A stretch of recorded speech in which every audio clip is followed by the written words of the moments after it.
Est-ce que tu peux dire à ton voisin, il en sera comme il m'a été dit? Il en sera comme il m'a été dit. J'ai envie de dire à une personne ce soir, les prophéties du Seigneur sur ta vie ne sont pas caduques. Avance. Si tu as l'impression que ce que Dieu a dit se comporte à reculons, il ne faudrait pas que ça te dérange. Parce que, je l'ai dit une fois, Sarah peut vieillir, mais la prophétie sur Sarah ne vieillit jamais. J'aimerais dire à une personne ce soir, nous sommes en train d'actualiser les prophéties du Seigneur sur ton histoire. Amen. Il y a des personnes à qui Dieu a parlé, mais à cause du temps, à cause des époques, à cause des circonstances et de la manière dont ça se déroule, ces personnes ont l'impression que finalement ça ne se réalisera pas. Je suis venu vous dire que Paul dit, il en sera comme le Seieur. Ton amen n'est pas un bon amen. J'ai envie de parler plus fort que ça ce soir. J'aimerais dire à quelqu'un ce soir, c'est certainement ton habit qu'on a trempé dans le sang. C'est l'habit de Joseph qu'on a trempé dans le sang. Mais ce n'était pas Joseph. Mais ce n'était pas Joseph qui avait été trempé dans le sang. C'est pourquoi je veux dire, on a trempé ton passé, on a trempé une partie de ton foyer, on a trempé tes affaires, on a trempé tes enfants. Mais je suis en train de te dire, ta destinée prophétique, on ne peut pas la tremper dans le sang.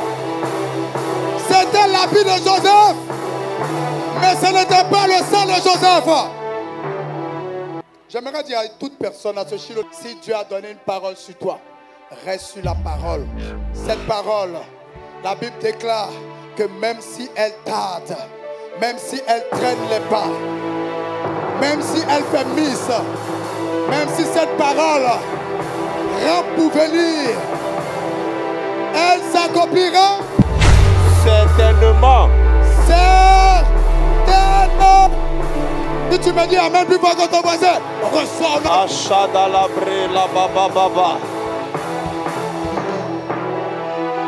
Et j'aime la suite. Ma Bible me dit, quand nous arrivâmes sur l'île de Malte, les barbares nous reçurent avec une bienveillance peu commune. Les barbares d'ordinaire, ils ne sont pas généreux comme le précédent prédicateur l'a dit. Mais arrive, les barbares le reçoivent avec une bienveillance qui étonne. Et à un moment donné, ils sont assis autour du feu. Dit, le feu dégage quelque chose. Le feu dégage quelque chose. Et pendant que Paul est en train de prendre des morceaux de bois pour jeter dans le feu, ma Bible me dit qu'un serpent est sorti et s'est accroché à la main de Paul. J'ai envie de te demander, le serpent était caché où? Souvent tu jeûnes, tu pries, tu jeûnes, tu pries, neuvaine, vingtaine. C'est au lendemain, tu découvres qu'il y a un vrai serpent dans ton affaire. Mais j'aimerais te dire que ça ne te décourage pas. Quand tu es en train de prier et que tu découvres le visage des gens, c'est le serpent qui a été révélé par le feu de la prière.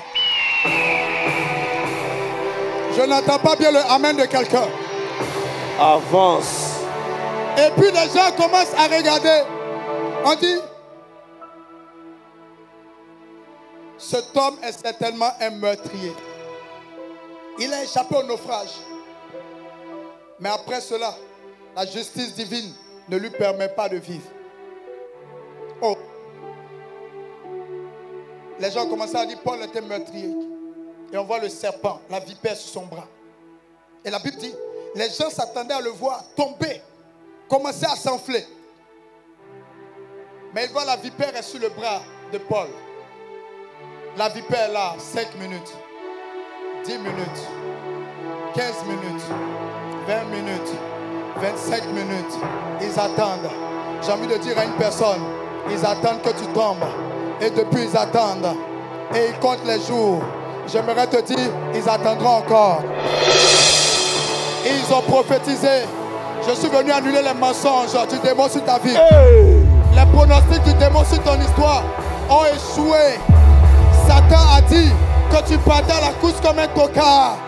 Mais Dieu t'a regardé. Il a dit, voilà mon favori. Et les gens commencent à parler. Cet homme est un meurtrier. Je vois des gens qui ont posé des choses sur toi, des étiquettes sur toi. Cet homme n'est pas bien. Cette femme n'est pas bonne. Ils ont raconté leur vie dans des cabinets insonorisés de critiques de béret. Ils ont parlé de toi, matin jusqu'au soir. Ils ont prophétisé que bientôt ton foyer va tomber. Ils ont prophétisé que bientôt ton entreprise va tomber. Ils ont prophétisé que bientôt Shiloh va tomber. Ils ont prophétisé que bientôt ton ministère va tomber. Ils ont prophétisé que bientôt. Et ils attendent. J'aimerais que tu te mettes à dire à ton voisin, ils attendront encore. Et s'ils sont fatigués d'attendre, qu'ils cherchent des gens pour les aider à attendre, ils attendront encore. Ils attendront encore. Ils attendent que tu tombes, mais tu ne tomberas pas. Yes. Car si l'Éternel est avec nous, qui sera contre nous? Hey. Qui accusera les élus de l'Éternel? Personne. Personne. Si l'Éternel est avec nous, qui accusera les élus de l'Éternel? Personne. Et ils attendent. Ils attendent. Attendez bien. Et ils sont là. Et puis à un moment, Paul, quand il a fini de les laisser attendre, il secoue sa main. Les gens espéraient le voir tomber pour s'enfler. Il ne s'enfle pas.